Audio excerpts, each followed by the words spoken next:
ಮಧುಮಗಳು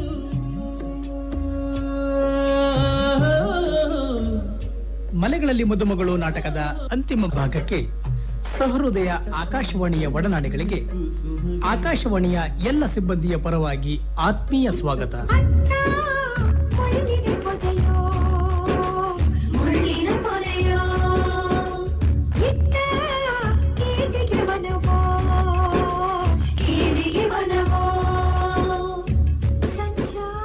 ಗೆಳೆಯರೇ, ಮಲೆಗಳಲ್ಲಿ ಮದುಮಗಳು ಕಾದಂಬರಿಯ ಕರ್ತೃ ವಿಶ್ವಮಾನವ ಕುವೆಂಪು ಅವರಿಗೆ ಮನದಾಳದ ನಮನಗಳು. ಸಾಧನೆ ತೋರಿದ ನಿಮಗೆಲ್ಲ ಸಾವಿರ ಸಾವಿರ ಚಪ್ಪಾಳೆ, ನಾಡಿನ ಕೀರ್ತಿಯ ಬೆಳಗಿಸಿದ ನಿಮಗಿದು ಹೆಮ್ಮೆಯ ಚಪ್ಪಾಳೆ, ಚಪ್ಪಾಳೆ ಚಪ್ಪಾಳೆ ಚಪ್ಪಾಳೆ. 20ನೇ ಶತಮಾನ ಅನೇಕ ವೈವಿಧ್ಯಮಯ ಪ್ರತಿಭೆಗಳನ್ನು ಕಂಡ ಕಾಲ. ಬಹುಶಃ ಯಾವುದೇ ಒಂದು ಶತಕದಲ್ಲಿ ಇಷ್ಟೊಂದು ವೈವಿಧ್ಯಮಯವಾದಂತಹ ಎತ್ತರದ ಪ್ರತಿಭೆಗಳು ಒಂದೇ ಶತಕದಲ್ಲಿ ಕಾಣಿಸುವುದಿಲ್ಲ. ಕನ್ನಡ ಸಾಹಿತ್ಯ ಪರಂಪರೆಯಲ್ಲಿ ಈ ಕಾಲ ಅದ್ಭುತ ಹಾಗೂ ಅಸಾಮಾನ್ಯ. ಇವರೆಲ್ಲರಲ್ಲಿ ಕುವೆಂಪು ಅವರ ಪ್ರತಿಭೆ ಅತ್ಯಂತ ಶ್ರೇಷ್ಠ ಮತ್ತು ವಿಶಿಷ್ಟವಾದದ್ದು. ಸಾಹಿತ್ಯ ಸಾಧನೆಯಲ್ಲಿ ಕುವೆಂಪು ಅವರಷ್ಟೇ ಪ್ರತಿಭಾವಂತರು ಅನೇಕರಿರಬಹುದು, ಆದರೆ ಸಾಂಸ್ಕೃತಿಕವಾಗಿ ಕುವೆಂಪು ಅಸಾಮಾನ್ಯ. ಪುಟ್ಟಪ್ಪನವರು ಅಕ್ಷರ ಲೋಕವನ್ನು ಪ್ರವೇಶಿಸುವ ಸಂದರ್ಭದಲ್ಲಿ ಸಾಂಸ್ಕೃತಿಕ ಪ್ರಭುತ್ವ ಮೇಲ್ವರ್ಗದ ಹಿಡಿತದಲ್ಲಿತ್ತು. ನೆನಪಿನ ದೋಣಿಯಲ್ಲಿ ಕುವೆಂಪು ಬ್ರಾಹ್ಮಣರನ್ನು ಕುರಿತು ಈ ಹೇಳಿಕೆಯನ್ನು ನೀಡಿದ್ದಾರೆ. ಕೃತಿಕಾರರೂ ಅವರೇ, ಬೆಲೆ ಕಟ್ಟುವವರೂ ಅವರೇ. ಅವರು ಮೆಚ್ಚಿದರೆ ಕೃತಿಗೆ ಬೆಲೆ, ಇಲ್ಲದಿದ್ದರೆ ಕಸದ ಬುಟ್ಟಿ. ಇಂತಹ ಹೊತ್ತಿನಲ್ಲಿ ಕುವೆಂಪು ತಮ್ಮನ್ನು ತಾವು ಸ್ಥಾಪಿಸಿಕೊಂಡ ಕ್ರಮ ಕನ್ನಡ ಉಜ್ವಲ ಸಂಸ್ಕೃತಿಯ ಚರಿತ್ರೆಯಲ್ಲಿ ಉಜ್ವಲವಾದ ಅಧ್ಯಾಯ. ವಾಸ್ತವವಾಗಿ ಪುಟ್ಟಪ್ಪನವರು ಕಾನೂರು ಹೆಗ್ಗಡತಿಯನ್ನ ಮೊದಲೇ ಬರೆದರು. ಮಲೆಗಳಲ್ಲಿ ಮದುಮಗಳು ಕಾದಂಬರಿಯ ಜಗತ್ತು ಕಾನೂರು ಹೆಗ್ಗಡತಿಯ ಜಗತ್ತಿಗಿಂತಲೂ ಮೊದಲನೆಯದು. ಮಲೆಗಳಲ್ಲಿ ಮದುಮಗಳು ಕಾದಂಬರಿಯಲ್ಲಿ ಆಧುನಿಕತೆಯ ಪ್ರವೇಶವನ್ನು ಕಾಣುತ್ತೇವೆ. ಈ ಕಾದಂಬರಿಯ ವಿಶೇಷತೆ ಎಂದರೆ ಅಲ್ಲಿನ ಪರಿಸರ ಸೃಷ್ಟಿ. ಮಲೆನಾಡಿನ ಪರಿಸರವನ್ನು ತನ್ನೆಲ್ಲ ಸೂಕ್ಷ್ಮ ವಿವರಗಳೊಂದಿಗೆ ಈ ಕಾದಂಬರಿ ಕಟ್ಟಿಕೊಡುತ್ತದೆ. ಕನ್ನಡದಲ್ಲಿ ಬಹುಶಃ ಮತ್ಯಾವ ಕಾದಂಬರಿಯಲ್ಲೂ ಈ ಪ್ರಮಾಣದಲ್ಲಿ ಪರಿಸರವನ್ನು ನಿರ್ಮಿಸಿದ ನಿರ್ದೇಶನ ಅತ್ಯಂತ ವಿರಳ. ಮಲೆನಾಡಿನ ಜೀವನಾಡಿಯನ್ನು ಅತ್ಯದ್ಭುತವಾಗಿ ಚಿತ್ರಿಸಿದ್ದಾರೆ. ಕಟ್ಟಿದ ಕೈಗೆ ಮಲೆನಾಡಲು ಪ್ರವನೇ ಕಣ್ಮುಂದೆ ತಂದವಗೆ ಪಾದಕ್ಕೊಂದು ಪುಷ್ಪವೋ. ಕಥಾ ವಿನ್ಯಾಸ ಮಲೆನಾಡಿನ 5 ಗ್ರಾಮಗಳಿಂದ ಕೂಡಿದೆ. ಅವುಗಳಲ್ಲಿ ಹಳೆಮನೆ ಗ್ರಾಮ, ಕೋಣೂರು, ಸಿಬ್ಬಾವಿ, ಬೆಟ್ಟಳ್ಳಿ ಹಾಗೂ ಹೂವಳ್ಳಿ. ಹಳೆಮನೆ ಗ್ರಾಮದಲ್ಲಿ ಸುಬ್ಬಣ್ಣ ಹೆಗ್ಡೆ ಕುಟುಂಬ ವಾಸವಾಗಿದ್ದು, ಸುಬ್ಬಣ್ಣನವರಿಗೆ ದೊಡ್ಡಣ್ಣ ಹೆಗ್ಡೆ, ತಿಮ್ಮಪ್ಪ ಹೆಗ್ಡೆ ಹಾಗೂ ಮಂಜಮ್ಮ ಮಕ್ಕಳಿದ್ದರೆ, ಇತ್ತ ಕೋಣೂರಿನಲ್ಲಿ ರಂಗಪ್ಪ ಗೌಡರ ಕುಟುಂಬವಿದೆ. ಅತ್ತ ಸಿಂಬಾವಿಯಲ್ಲಿ ಬೈರಮ್ಮ ಹೆಗ್ಡೆ ಕುಟುಂಬವಿದ್ದು, ಬೆಟ್ಟಳ್ಳಿಯಲ್ಲಿ ಕಲ್ಲಯ್ಯ ಗೌಡರ ಕುಟುಂಬ ಉಂಟು. ಜೊತೆಗೆ ಹೂವಳ್ಳಿಯಲ್ಲಿ ವೆಂಕಟಯ್ಯ ಗೌಡರ ಕುಟುಂಬ ವಾಸವಾಗಿತ್ತು. ಕೋಣೂರಿನಲ್ಲಿರುವ ದಾನಮನ ಕುಟುಂಬದೊಂದಿಗೆ ಜೀತದಾಳುಗಳಾಗಿ ಜಿಂಕ್ರಾದೇಯಿ, ಪಿಜನಿ ಅಕ್ಕಣಿ, ಐತ ಪಿಂಚಲು, ಮೂಡಂಕೀಲ ಬಾಗಿ. ಇತ್ತ ಸಿಂಬಾವಿಯಲ್ಲಿ ಬರಮಯ್ಯ ಹೆಗ್ಡೆ ಮನೆಯಲ್ಲಿ ಜೀತದಾಳಾಗಿ ಗುತ್ತಿ ಹಾಗೂ ಅವನ ನಾಯಿ ಹುಲಿಯ ವಾಸವಾಗಿರುತ್ತಾರೆ. ಬೆಟ್ಟಳ್ಳಿಯಲ್ಲಿನ ಕಲ್ಲಯ್ಯಗೌಡ ಕುಟುಂಬದ ಜೊತೆಯಲ್ಲಿ ಜೀತದಾಳುಗಳಾಗಿ ದೊಡ್ಡ ಬೀರ, ಆತನ ಹೆಂಡತಿ ಸೇಸಿ, ಮಕ್ಕಳಾದ ಸಣ್ಣ ಬೀರ, ಪುಟ್ಟ ಬೀರ ಹಾಗೂ ತಿಮ್ಮಿ. ಆತ್ಮೀಯರೇ, ಮಲೆಗಳಲ್ಲಿ ಮದುಮಗಳು ಕಾದಂಬರಿ ಪುಟ್ಟಪ್ಪನವರ ಕನಸಿನ ಕುಸುಮ. ಮಲೆನಾಡಿನ ಸಾಮಾಜಿಕ ಚಟುವಟಿಕೆಗಳನ್ನು ಕಣ್ಣ ಮುಂದೆ ಬಿಂಬಿಸುವಂತೆ ಚಿತ್ರಿಸಿದ್ದಾರೆ. ಈ ಕಾದಂಬರಿಯನ್ನು ರಾಷ್ಟ್ರೀಯ ನಾಟಕ ಶಾಲೆ ಶ್ರಮಪಟ್ಟು ನಾಟಕವಾಗಿಸುವಲ್ಲಿ ಯಶಸ್ವಿಯಾಗಿ ತಮ್ಮ ರಾಷ್ಟ್ರೀಯ ನಾಟಕ ಶಾಲೆ ತಂಡದಿಂದಲೇ 100ಕ್ಕೂ ಹೆಚ್ಚು ಪ್ರದರ್ಶನಗಳನ್ನು ನೀಡಿದೆ. ಅಕ್ಷರ ಜ್ಞಾನ ಬೇಕೇ ಬೇಕು, ಜಾತೀಯತೆ, ಮೂಢನಂಬಿಕೆ ಹಾಗೂ ಹೆಣ್ಣಿನ ಶೋಷಣೆಯನ್ನ ಒಡೆದೋಡಿಸಲೇಬೇಕು ಎಂಬ ನಮ್ಮ ಘನ ಸರ್ಕಾರದ ನೀತಿಗೆ ಸ್ಪಂದಿಸಲೆಂದೇ ರೂಪುಗೊಂಡ ನಾಟಕ ಮಲೆಗಳಲ್ಲಿ ಮದುಮಗಳು. ರಂಗರೂಪ ಡಾಕ್ಟರ್ ಕೆ.ವೈ. ನಾರಾಯಣಸ್ವಾಮಿ. ಸಂಗೀತ ಸಾಂಗತ್ಯ ಹಂಸಲೇಖ ದೇಶಿ ಕಾಲೇಜು. ಪರಿಕಲ್ಪನೆ ಹಾಗೂ ನಿರ್ದೇಶನ ಶ್ರೀಯುತ ಬಿ. ಬಸವಲಿಂಗಯ್ಯ. ಪ್ರಸ್ತುತಿ ಹಾನ ಗೋಪಿನಾಥ್. ಈ ಕಾರ್ಯಕ್ರಮದ ಪ್ರಾಯೋಜಕರು ಕನ್ನಡ ಮತ್ತು ಸಂಸ್ಕೃತಿ ಇಲಾಖೆ, ಬೆಂಗಳೂರು. ನಂಬಿದ ದಡಗಳೇ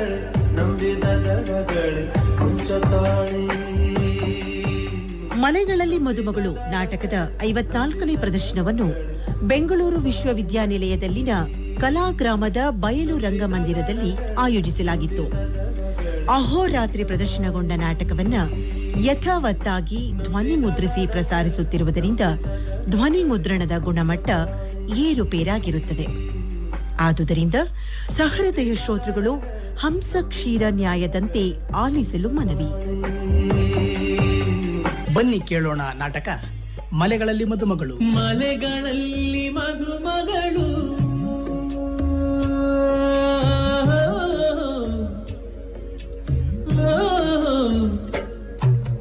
ಪುಟ್ಟಪ್ಪನ ಕನಸಿನ ಕುಸುಮಗಳು, ಪುಟ್ಟಪ್ಪನ ಕನಸಿನ ಕುಸುಮಗಳು. ಇಲ್ಲಿ ಯಾರು ಮುಖ್ಯರಲ್ಲ, ಯಾರು ಅಮುಖ್ಯರಲ್ಲ. ಇಲ್ಲಿ ಯಾರು ಮುಖ್ಯರಲ್ಲ, ಯಾರು ಅಮುಖ್ಯರಲ್ಲ. ಯಾರು ಅಮುಖ್ಯರಲ್ಲ, ಯಾವುದು ಯಕಶ್ಚಿತವಲ್ಲ. ಯಾರು ಅಮುಖ್ಯರಲ್ಲ, ಯಾವುದು ಯಕಶ್ಚಿತವಲ್ಲ. ಇಲ್ಲಿ ಯಾರು ಮುಖ್ಯರಲ್ಲ, ಯಾರು ಅಮುಖ್ಯರಲ್ಲ.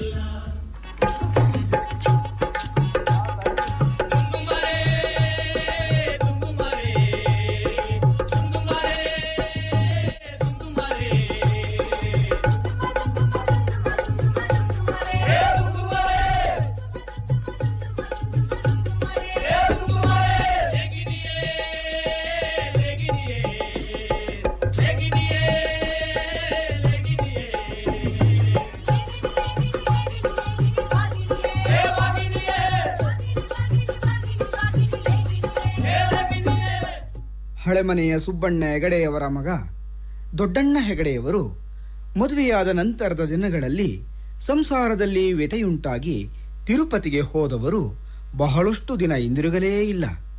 ಹಲವಾರು ವರ್ಷಗಳ ನಂತರ ಕಾವಿಯನ್ನುಟ್ಟು ನಾಡಿಗೆ ಹಿಂತಿರುಗಿದರಾದರೂ ಸಹ ಸಂಸಾರದಿಂದ ದೂರವೇ ಉಳಿದು ತೀರ್ಥಹಳ್ಳಿಯಲ್ಲಿ ನೆಲೆಸಿದರು. ಕೊನೆಗೆ ಹೆಣವಾಗಿ ಹಳೆಮನೆಗೆ ತರಲಾಯಿತು.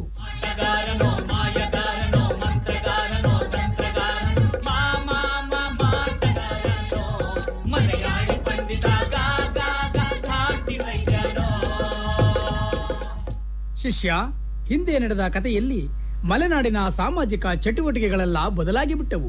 ಗುರುಗಳೇ, ಸಾಮಾನ್ಯ ಮನುಷ್ಯನಾದ ನನಗೆ ನೀವು ಹೇಳುವ ಒಗಟಿನ ಮಾತುಗಳು ಅರ್ಥವಾಗ್ತಾ ಇಲ್ಲ. ನನಗೂ ಅರ್ಥವಾಗುವಂತೆ ಬಿಡಿಸಿ ಹೇಳಬಾರ್ದೆ? ಹಾ, ನಿನಗೆ ಅರ್ಥ ಆಗಂಗೆ ಹೇಳ್ತೀನಿ ಕೇಳೋ ಶಿಷ್ಯ.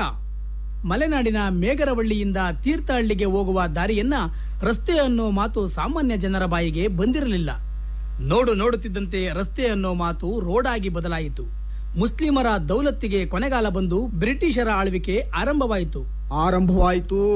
ಸೇವೆ ಮಾಡೋ ನೆಪದಲ್ಲಿ ಪಾದ್ರಿಗಳ ವೇಷದಲ್ಲಿ ಪರಂಗಿಯವರು ಮಲೆನಾಡನ್ನ ಹೊಕ್ಕು ಕಾಡನ್ನ ನಾಡು ಮಾಡಲು ಯತ್ನಿಸುತ್ತಿದ್ದಾರೆ. ನಮ್ಮ ಮಲೆನಾಡಿನಲ್ಲಿ ಕಂಡು ಕೇಳರಿಯದಂತಹ ಚಿತ್ರ ವಿಚಿತ್ರ ಸಂಗತಿಗಳು ಬೆಳಕಿಗೆ ಬರುತ್ತಿವೆ. ಕಷಾಯದ ಜಾಗವನ್ನ ಕಾಫಿ ಆಕ್ರಮಿಸಿತು. ಮಾಯಾ ಮಂತ್ರದ ದಂಡದಂತೆ ಬೈಸಿಕಲ್ ಬಂದಾಯಿತು. ಸೂಲಗತ್ತಿಯರ ಜಾಗವನ್ನ ನರಸಮ್ಮಗಳು ಆಕ್ರಮಿಸಿದರು.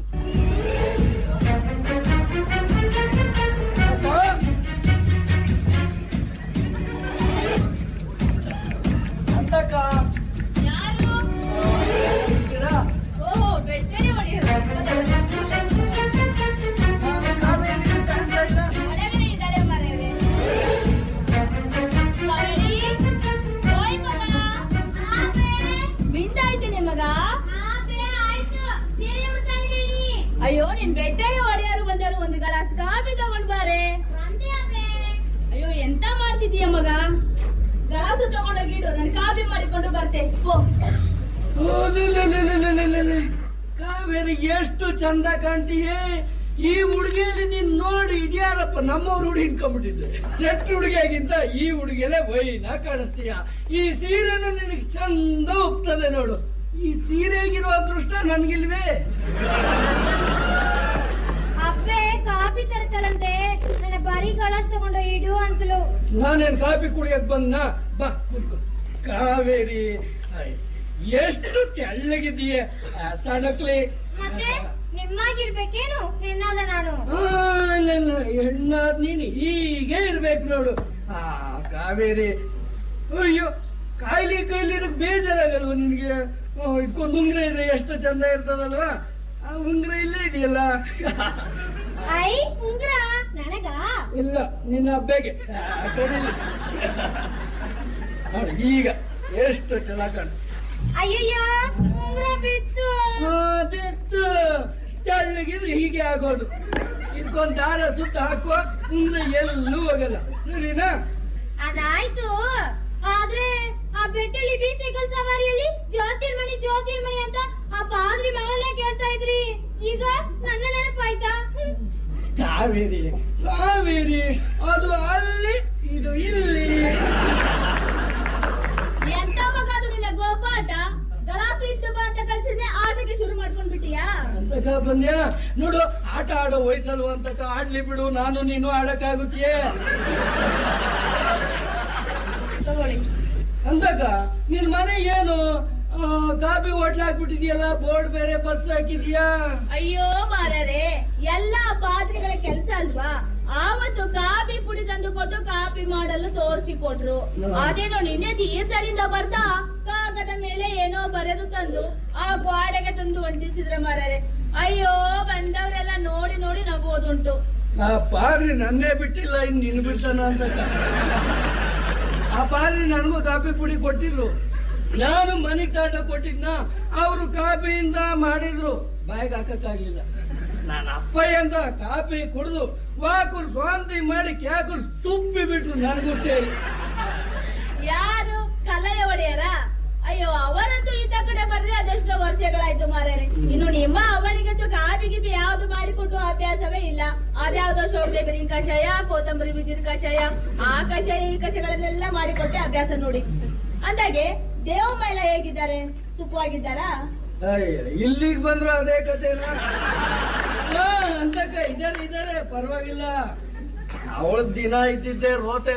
ಅದ್ ಯಾರ ಕಲ್ಲೂರ್ ದೇವಸ್ಥಾನಕ್ ಬೇರೆ ಹೋಗ್ಬೇಕಂತೆ. ಅಯ್ಯೋ ಮಾರ್ಯಾರೆ, ನೀವು ಸುಮ್ಮನೆ ಬೇಜಾರು ಮಾಡಿಕೊಂಡರೆ ಅಂತ. ಇನ್ನೊಂದು 5-6 ತಿಂಗಳು ಹೋದ್ರೆ ಎಲ್ಲ ಸರಿ ಹೋಗ್ತದೆ. ಅಂತಕ ಎಲ್ಲ ಸರಿ ಹೋಗ್ತದೆ, ಅಲ್ಲಿನವರೆಗೂ ನಾನ್ ಸರಿ ಇರ್ಬೇಕಲ್ವಾ? ನಿಮಗೇನಾದ್ರೂ ಪೂರ ಬೇಜಾರಾದ್ರೆ ಆಗಾಗಿದ್ದ ಕಡೆ ಬಂದು ಹೋಗ್ತಾ ಇರಿ. ಯಾಕಂದ್ರೆ ನಮ್ಮ ಮಗಳು ನಿಮ್ಮನ್ನ ಆಗಾಗ ನಡೀತಿರುತ್ತೆ.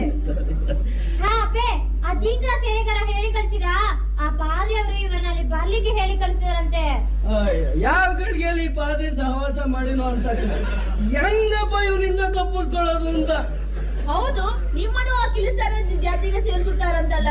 ಎಲ್ಲರೂ ನಿಮ್ಮ ಬಗ್ಗೆ ಆಡಿಕೊಳ್ಳುತ್ತಾರೆ ಮಾರ್ಯಾರೆ. ಅಂತಕ ತಿಂದು ಒಳ್ಳೆ ಚಿನ್ನಪ್ಪ ಗೌಡ ಆ ಕಿಲಾಸರು ಜಾತಿಗೆ ಸೇರಿ ಅವನ ಹೆಂಡತಿನ ಬಾವಿಗೆ ಹಾಕಿದ್ದೆ ಸಾಕಾಗಿದೆ. ಇನ್ನು ನಾನು ಆ ಜಾತಿಗೆ ಸೇರಿ ಇನ್ನು ಎಷ್ಟು ಜನ ಬಾವಿಗೆ ಹಾರೋದಿದೆಯೋ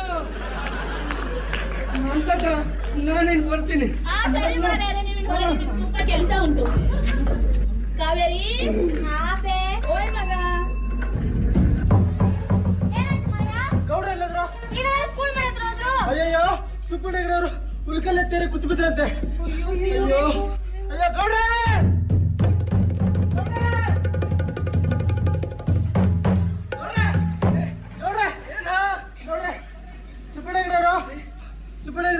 ಹುಲ್ಕಲ್ಲ ತೇರಿ ಕೂತು ಬಿದ್ರಂತೆ. ನೀವು ಬೇಗ ಹೋಗ್ಬೇಕಂತೆ. ಅವ್ರು ಯಾಕೆ ಹುಲ್ಕಲ್ಗತ್ತೆ ಹತ್ತಕ್ಕೋದ್ರು? ವಯಸ್ಸಾದ ಕಾಲದಲ್ಲಿ ಸುಮ್ಮನೆ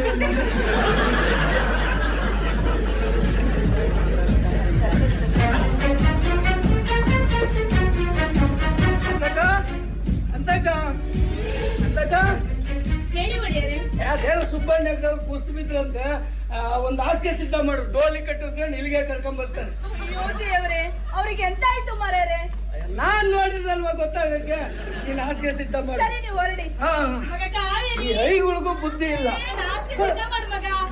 ಐಗಳು ಮಾತು ಕೇಳ್ಕೊಂಡು ಈ ಸುಬ್ಬಣ್ಣವ್ರು ಹಾಕಿ ಮಾಡ್ತಾರೆ. ಅಪ್ಪೆ ಏನಾಯ್ತಪ್ಪೆ? ಯಾಕೆ ಅಳ್ತಾ ಇದೀಯ? ಅಯ್ಯೋ ಮಗ, ಯಾರು ಅಳ್ತಾ ಇರೋದು? ಮಗ